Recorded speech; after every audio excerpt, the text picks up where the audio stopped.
All right, so we are going to introduce the rule of the D block. We have the same rules for the rest of the periodic table, where we're going to use our period number to determine that first big number when we are going through.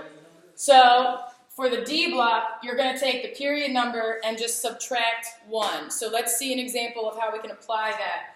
So we always start with hydrogen, which is at 1, our first period in the S block, those first 2 tall columns. And then there are 2 columns across. Remember, helium actually lives right next to hydrogen on top of beryllium.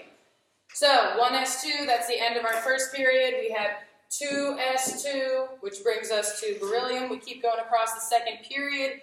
We hit the P block, so it'll be 2p. There are 6 columns across, so our little number is 6. Drop down to the third period, back in the S block, 2 columns wide. Keep going across, we get to 3p6. Go down again, we're at 4s2, which gets us to calcium. This is where we hit the D block, at scandium, all right? So we need to, instead of writing 4 for the period number, we're going to do period number minus 1. So 4 minus 1 is 3. So I'm going to drop down, because I ran out of room over there. You can continue if you have room in your notebook. So 4s2 is followed by 3, period number minus 1. D is the new block, and there are 10 columns across to get you from scandium to zinc. 1, 2, 3, 4, 5, 6, 7, 8, 9, 10. Then we just resume the exact same procedure that we did before we hit the D block, and we are still in the 4th period. There's no minus 1 rule for the P block, so we go with 4, P, there are 6 across. Drop down, now we're at rubidium and strontium, 5s2.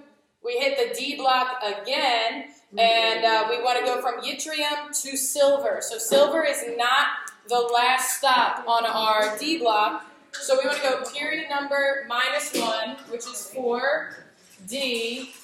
And because it's not our last stop, we want to count the columns to get to silver. 1, 2, 3, 4, 5, 6, 7, 8, 9.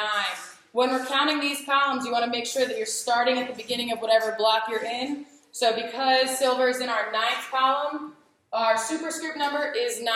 So this is how you're going to utilize the D block when you are writing electron configurations.